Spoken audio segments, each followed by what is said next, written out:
Today, I am excited to be here with Dr. Sam.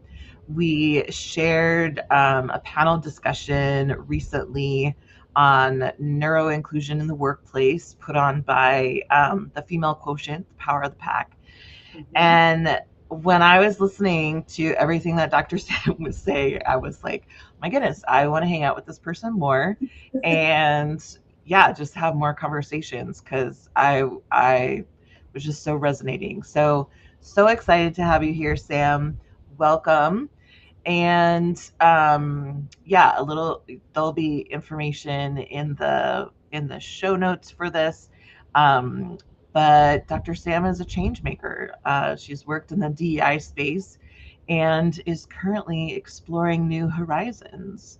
So maybe you can share a little bit about that, whatever you're comfortable sharing openly, publicly. Yeah. So yes, I've been in the DI space for almost 14 years now, and I have done DEI in many different sectors over the years. So in public health, higher education, in the nonprofit space, in the federal government, and most recently, I decided to go off on my own and start my own consulting firm. So I've done that for the last technically 4 years, but really like three ish. And in doing so, I've done a lot in that short amount of time. I launched DEI Blueprint, our flagship program, and created an app, DEI Offload, for those working in the DEI and HR space. And that has been going really well. And literally 3 days ago, I have made the really tough decision to transition away from DEI. I think, that was a nice season of my life. I really enjoy Mhm. working in the DI space and advocating for equity for all folks who are marginalized will always be a part of what I do because that's just how I am. Being autistic, that strong sense of like social justice, Yes. wanting folks to always feel I don't want to say the word included, but that's what I got for now. There's a reason why I don't want to say included, but we can talk about that as we go on. Um, so I would always do aspects of equity and justice work. I just came to the realization that for my mental health and for sustainability, tying it to how I pay my bills and commodifying it was just not in alignment with where I want my life to go, how I want to show up every day. And it wasn't conducive for me to being healthy, especially as a neurodivergent person. So I made that decision. I'm currently offboarding all of our stuff and transitioning people away. I'm going to have a big farewell, going away virtual party at the end of the month. And yeah, and everyone keeps asking what's next. I am diving into YouTube more. I had a YouTube channel. Most people don't know this, but if you go on my YouTube, you'll see I used to have a catering business. I used to cook all the time. And I am revamping that channel to be more about my special interest. So I'm a systems analyst and I love systems thinking. I love building out processes and automating them. That's how I built my business. So I'll be doing a lot of that stuff. I'm probably going to still be an entrepreneur. I just don't know in what direction that will take shape as yet because I am prioritizing resting. I am still navigating autistic burnout. It's not as intense as it was a few months ago. I am I'm getting through it. I'm getting through it. But, still giving myself time to rest, process, and heal. So that is the immediate priority. But y'all can follow along as I navigate this journey. I'll be on YouTube and TikTok. So that's what's been going on. That's so exciting. And also, whew, I just relate so much to basically everything that you said. Obviously, I'm not a Black woman, so that component has been part of my experience. But I think about like when those of us who have kind of these multiple intersecting, historically underrepresented identities, I feel like we just kind of go into advocacy work in some form, whether it's DEI or advocacy, because that, like, this is our life. We don't get to clock out of it. Right. We're already talking about it and doing it, so we might as well get paid for that, right? Right. Um, but that, like you said, it's so challenging because then that is like everything. It kind of consumes all of time and space. I'm also curious about, so I, after 15 years as a complex systems trauma therapist, Mm. I retired um, as a result of coming into my autistic ADHD identity, Yeah. and did not have a very solid next thing. I was like, there's something else I got to do, but this is not sustainable. Hmm. And there's so many folks who are kind of at this place of like well into solidly into adulthood, who have had, 15 plus years in a career, just hitting this wall of autistic or neurodivergent burnout, and really like making us look at, I know the questions for me were, okay, now that I know how better, I'm still learning so many things, but now that I know better how to operate my brain Yeah. and work with my brain and my body, there are so many different choices that I need and want to be making to make space for myself in my life, not just like decide a life and try to cram myself in the best that I can. That's the perfect way to frame that. It's like finally centering yourself. And just that in and of itself is like a job, because after a diagnosis, you kind of have to like relearn who you are, because the way you have been well, for I'll just speak for me personally. The way I was living was from a survival mindset. So I have crafted this way of being for myself. We know it as masking, but that is a survival technique. And I've been doing that for the last 30 something years. So to now be in a space where you realize that you were doing it, and you realize like, wait, I have been making aspects of my identity smaller to fit in with what people deem as normal, as a survival mechanism. How do I undo that? Should I undo that? Is it safe to undo that? When is it safe to undo that? That's hard. It's literally like being born as a baby again, but you're Yes. with responsibilities, and you're having to like learn how to walk, how to Mhm. talk, how to show up, how to interact with people. So it's very it could be very challenging, and the process is like ridden with grief, because you are letting go of a part of who you actually are. Even though it's the max version, it's now become who you are. So you're letting go of that. That comes with grief, realizing like, wow, I actually wasn't weird like everyone said. I just needed more support. Like there's grief in that.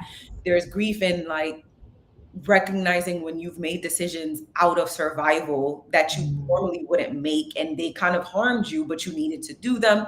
So like it's just a lot of grief. It's a lot of learning, um, unlearning, and it's kind of like coming home to yourself in the midst of just living life as an adult, which we all know adulting is hard as hell. So that's Yes. a lot to navigate.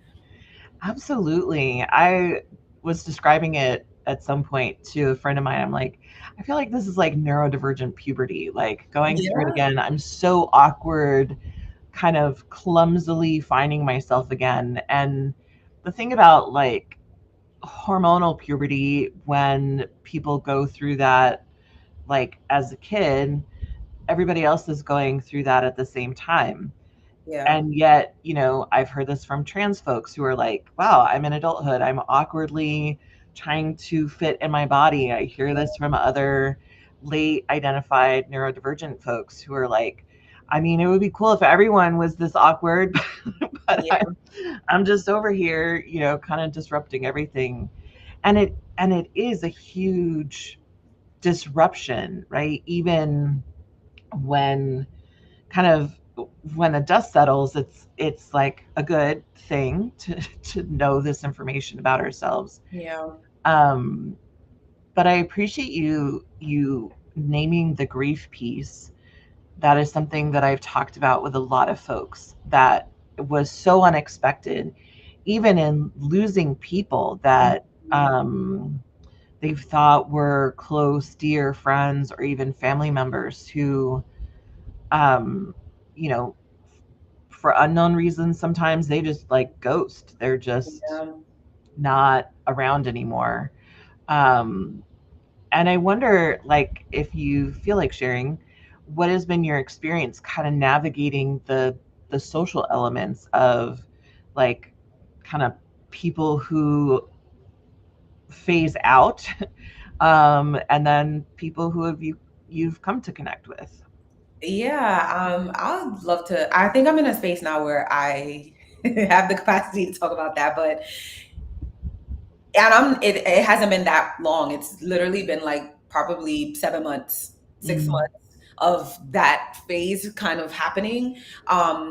But a lot of people say, or the videos I've seen on social media, folks have said like, when you're late diagnosed, you will lose a lot of friends because people became friends with the masked version of you. So as you unmask and learn more about yourself, they kind of have to relearn you too. And some people might not stick around for that. And I will say, yes, I agree with that. But for me personally, it wasn't necessarily the fact that I was unmasking. It was me just living my truth now. Like, mm, because I wasn't even actively unmasking then. I was literally in the midst of a major shutdown, not even melt, like shut down. And I mm, didn't know it until I got my diagnosis and started learning more about autism.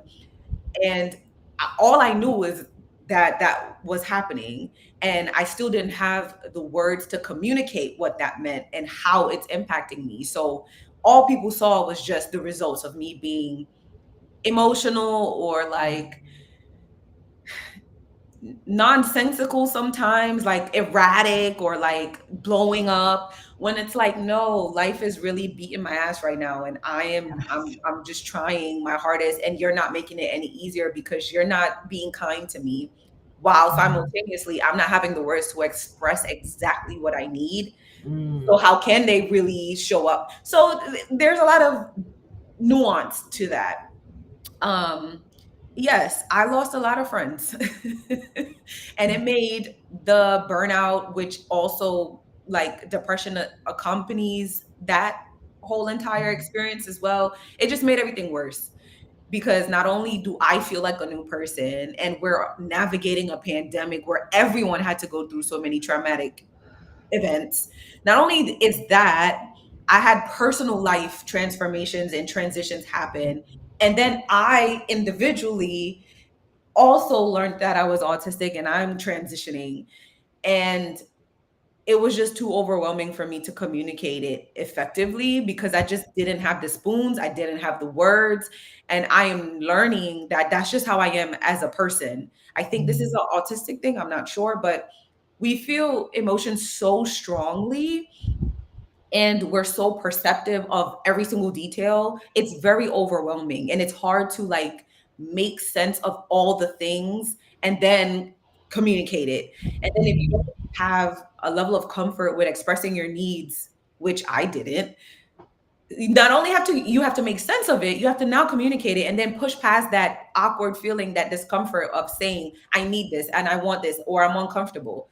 So mm, it's all of those things. It's not as simple as saying, oh, when you know that you're autistic, you'll lose friends. No, it's like, it's not just being autistic. It is unlearning old behaviors. It is being able to communicate mm, your needs more. It's being able to show up for yourself, set your boundaries and enforce them better.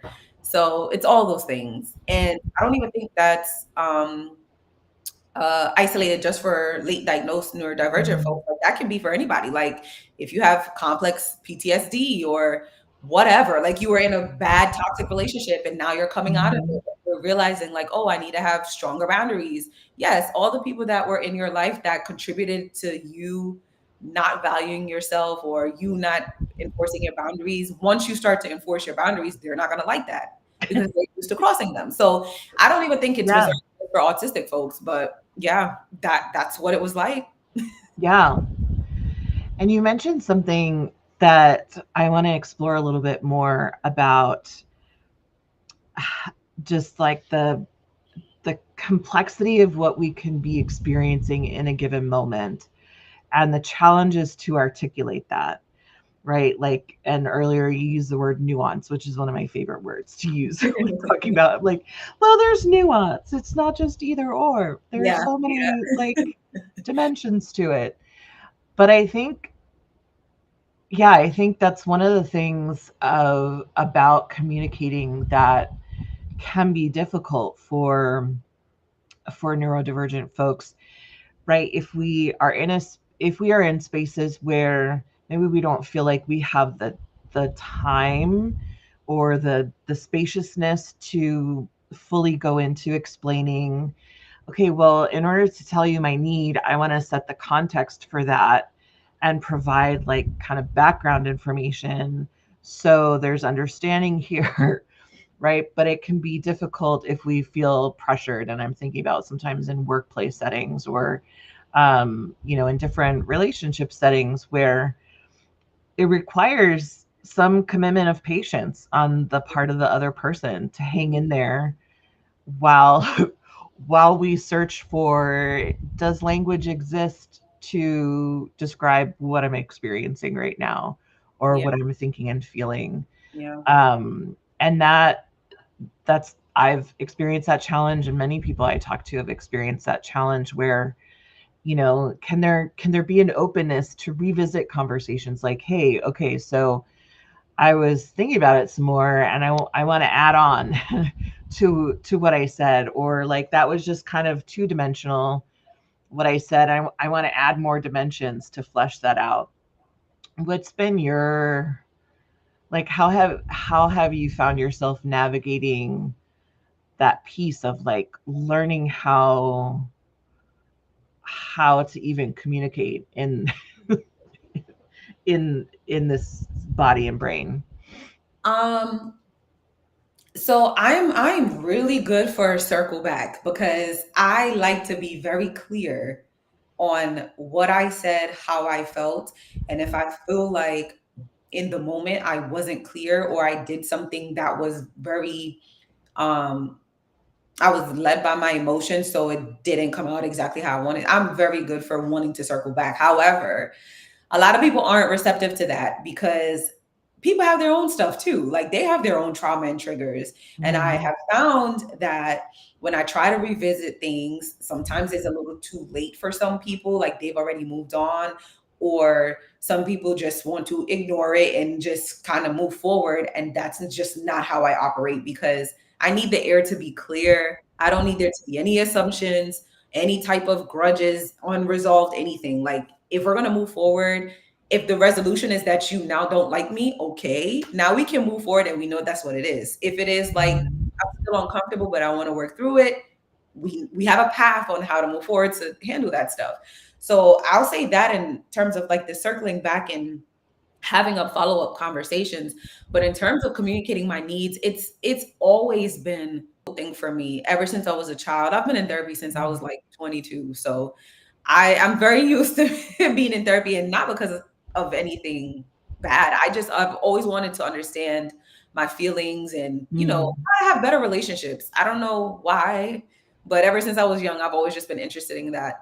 Um, and so I've known from an early age that communicating my needs has been very difficult for me. And I know that stems to like childhood stuff and also just probably being autistic. Um, mhm, but now I feel more confident in who I am, and I feel more okay with being weird or different or quirky mm, or whatever. So I don't care. I'll just say, like, look, it's some things happening. I don't know how to explain them.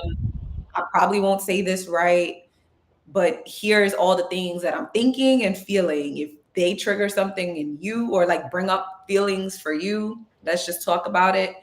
And as we talk about it, I think I will be able to get to a point where I can express in in a more coherent sense, like what's going on. So that's how I handle that. It's not always perfect. It's not always seamless. That doesn't always happen. Sometimes I get mad and I'm like, it just comes out. And then I have to go back and apologize and say, I know I did this wrong. I'm sorry. Or not, but I know I didn't communicate the best way. I'm sorry. Yeah. So that's just how I've been handling stuff. And I think I'm at the point now in life where the world is crumbling around us and I'm just tired as just tired. So like I don't even have the capacity to have any pretenses to like be passive aggressive and all those things. Like either we're gonna figure it out or we're not, and then we can move forward and everyone can just have the people in their life that aligns with where they are in that current moment. Like that's just where I'm at, like mentally, because life is hard and tough and I'm tired and being in relationships is already like it takes a lot of energy and intention. So yeah, that's where I'm at. Absolutely. And I appreciate what you said about like one having grace for yourself and like sometimes I'm gonna get it and sometimes I'm just gonna be like, I don't know, everything is horrible and everyone is horrible and I just need to like not interact with human society. Like sometimes that's what our need is. Yeah. I also think, in my own experience, like being socialized as a girl has had a lot to do with uh, informing the boundaries or lack of boundaries in terms of, you know, um, being raised with ideas of like you are here to serve other people. That is kind of your primary sole objective. And, I think about that even as a there was some of that I was doing even as a therapist. And I remember having this very clear moment of like, I cannot take care of anyone else any longer.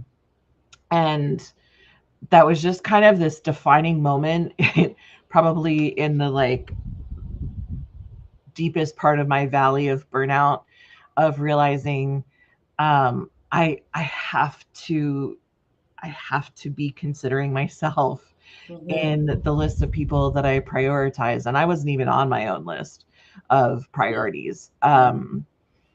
And that's been another piece too, because people, like you said, have known me as someone who kind of considers everyone else and then acquiesces to fit them and their needs. And now I'm popping up with some needs of my own and taking up space and saying, I don't actually really want to go to that venue. That sounds awful and like a sensory nightmare. So can we do something else instead? But yeah, it's fascinating to me all the ways that like, how do I say this? Like, I mean, people say if you meet an autistic person, you've met one autistic person, right? Yeah. Our experiences, how autism even shows up in us is different from person to person. And also there are some similar experiences that we share. And just like preview, I'm gonna get into talking about systems because I want to nerd out with you about systems. But so much of that, like at least for us here in the US, has to do with the systems that have raised us. Yeah. And the ways that they have programmed us to think about ourselves that we now need to unlearn and like reprogram ourselves with like accurate and true and healthy information about ourselves. So that's my rugged segue into, you mentioned one of your special interests is systems analysis. And that's something that you're going to be dabbling in. I would love to hear more about like what that looks like for you. What kind of systems do you enjoy analyzing? Yeah. I'm like smiling because it's so funny. I don't know. I go through this thing the every now and again I'm like, wow, I'm really autistic. And when you brought up like special interest stuff, I immediately got excited. I'm like, special interests really are a thing. That's so cool. But so that's why I'm like cheesing. But I really love like business systems and like systems thinking as a whole. Like, so my background is also, I have a master's in public health, and you need a lot of systems thinking to see how like Yep. the socio-ecological model, that is like systems thinking essentially. Mm-hmm. So how I look at things all the time is just how aspects of a system interconnect and function to make the entire thing move and operate. And so for a while, I've been into business systems. So, like how business functions and operate. And more recently, I've been drawing the connection between um, business systems and DEI. And so basically, it's just a different lens for doing DEI strategy work. You just look at all the major functions of the company and use a lens of intersectionality and equity to make sure that they're equitable for everyone. So yeah, that's like the gist of it. And I had a business coach when I first started my consulting firm because I didn't know anything about like the business side of business. Mm-hmm. And I'm like, why not learn from somebody who's been doing this for a long time? And so she is also, I told her, I said, I think you might be the spectrum because the way your brain works, I get it. And we actually just laughed about that. But she is also into like, she's more in the tech space. And so she knows a lot of like tools and automations and setting things up, that kind of thing. And so she taught me how to do that from that perspective. And I just kind of remixed it with public health and DEI. And I'm like, yeah, this is my thing. I love doing this. I love looking at business processes. So I'll meet another entrepreneur and I'm like, tell me what your process is for X, Y, and Z, and I can tell you how to optimize it. Like that is the thing that I'm into. I'm really into like optimization, problem solving as it comes to like systems and how they operate. And I Mm-hmm. love an automation. So if I can figure out how to make a step automated, that's my jam. It's kind of like people with math problems and Mm-hmm. equations, like Yes. problem solving. Yes. Like, man, the way that my brain gets all like buzzy and giddy when I am able to automate something or when I'm able to like streamline something, it's amazing. And you're totally right. Like the the I don't know, degree of like joy and satisfaction that Mhm. comes with like these special interests, talking about them, working on them. And I can see like that is something that lights you up and, kind of makes your brain excited. I think that's something that I'm observing about neurodivergent people. It's like there are these parts of our brains that we have to feed, Mhm. Yes. and like I need to feed my brain systems problems to solve because it gets like hangry for those it gets hangry for those things, and it's like, okay, let me just like give you a problem and then you'll be good for a minute. Which I think is not something that is widely understood, like even in the workplace when people are like, well, I like they're rattling off their strengths, like, okay, well, I like to do organizational management. I also need there to be like creative elements to the job and also like analysis. And people are like, why do you have to have all that in one job? Like, can't you just go find that on the weekends or something? Yeah, yeah.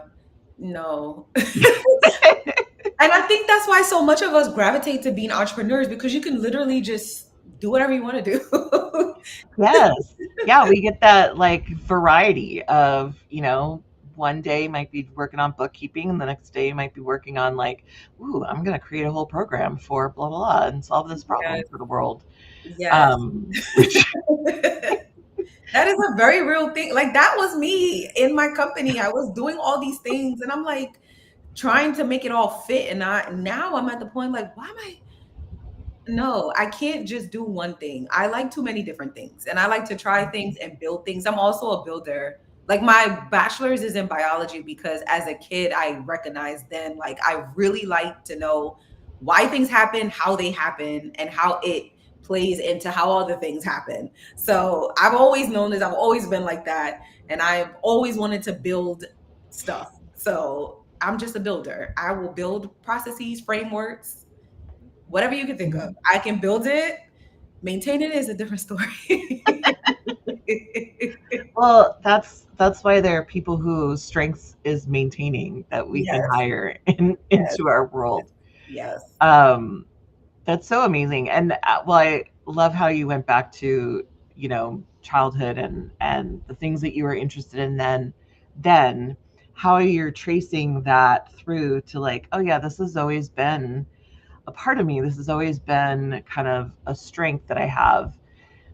And I think that's interesting. I'm curious if you also experience this. Like, I have a super random resume. Like, it looks super random to the outsider. To me, I'm like, oh, but they're all connected. Yeah. And like that lifeguarding job that I did like 25 years ago, I still utilize elements that I learned in that role in the Mhm. work I do Mhm. today. Mhm. So it's kind of like I experience all of my job roles collapsed into one presently Yeah. versus, oh, that was then. I don't remember anything about it back then. You So know, that's a good point. I've never looked at it that way because I've always said, like, oh, my background is nonlinear. I mean, it is, but you're absolutely right. Like, my biology background, I used to do biomedical research, and that was like my catalyst into health equity. And because I've learned how to do like the research methodology, how to Google and look through and skim through mounds of articles and just all the things that allowed me to get my doctorate. I completed my doctorate in 3 years. Like, people, like, that is unheard of. 3 years. And speed of light. because of that, I also learned how to find information really quickly. And that makes me learn really fast and be able to, translate those skills into other things. And even with my public health background, the socio-ecological model is how I constructed our app and how the lens I use to do my DEI work and how systems thinking fits into all of that, and just how I'm able to connect the dots so quickly. So literally all my life, my brain has functioned that way and has been able to grasp different types of experience to compile together to make like what I do now. It's like, even when I randomly started my YouTube and my catering, all of that, if I had never done that, I wouldn't know how to make my graphics for my consulting firm. I Mhm. wouldn't know how to do the videos and edit all this stuff, grow my YouTube, show up on social media, do marketing, all that stuff if I didn't just explore those passions because I love to like do random things. So, Yes. yes, I agree. I never really looked at it that way, but yeah. Yeah, that's so exciting. So one of the one other question I have about kind of exploring, like, so we have special interests that nourish our brain in a certain way. Are there other things that you do to like hobbies or things that are part of like this season of rest that you are Mm, building for yourself? that's a good question. I think now a lot of people are they're trying to prioritize hobbies more because we're realizing like all we do is work. And I've always struggled with that because I don't have any. Well, at least I don't think I do.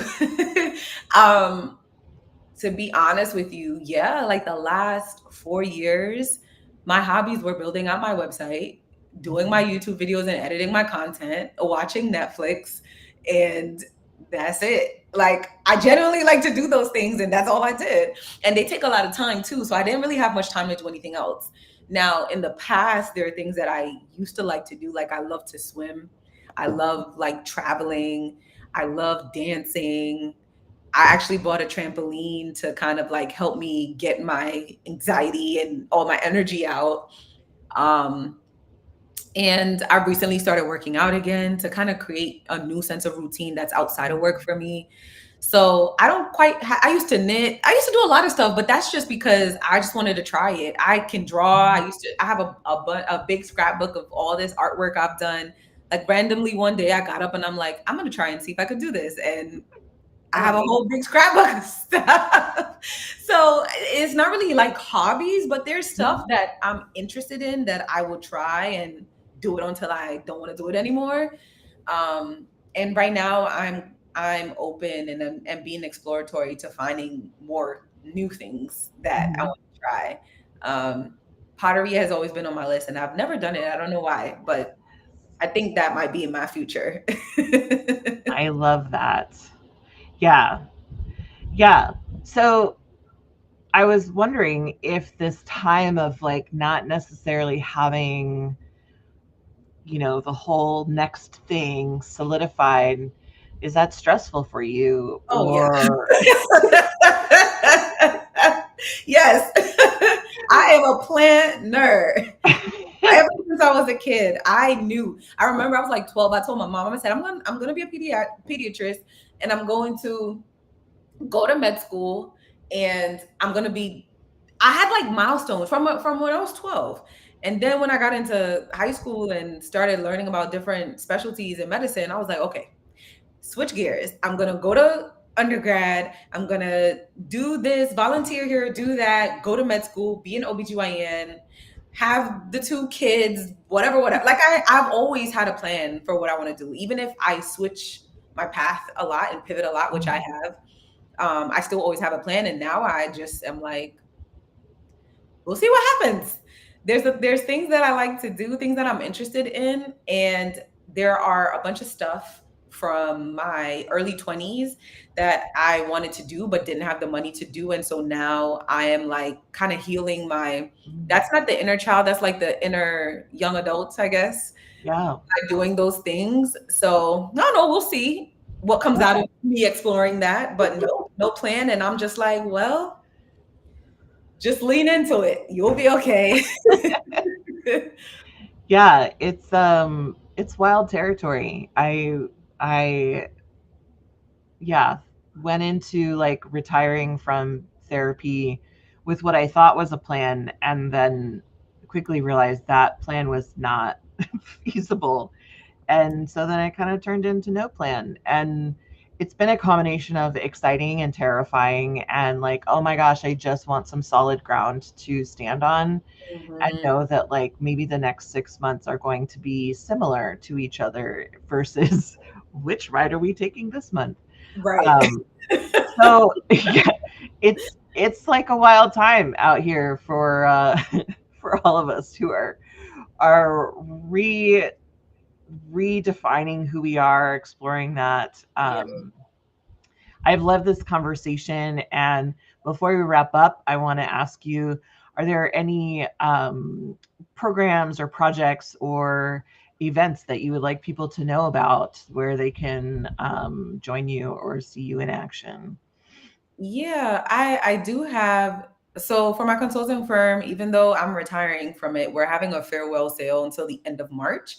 So if anyone's in DEI and they want to learn how to build out a DEI strategy, a 3-year DEI strategy and organize it and lay it out in a very seamless way with templates, that's my thing. We're having a sale on DEI Blueprint. So if you go to dsrdconsulting.com/farewell, you'll see all of our promotions or the sale. And as I said, I'm leaning into YouTube. I made a whole video about this experience and me leaving DEI and my company and what is going to be next for me. And once we finish this call, I'm actually going to record the behind the scenes showing all my systems and like how I built them and how I'm unbuilding them and like what I had to do to kind of like offboard and transition. So I can't wait to do that because I'm like, that's my jam. I just love doing that stuff. So I'll be doing that. And yeah, I'm going to be documenting my journey on YouTube. I'm also on TikTok. Um, I'm not as committed to TikTok, I'll be honest, because their whole algorithm thing, it's just too much pressure, too much.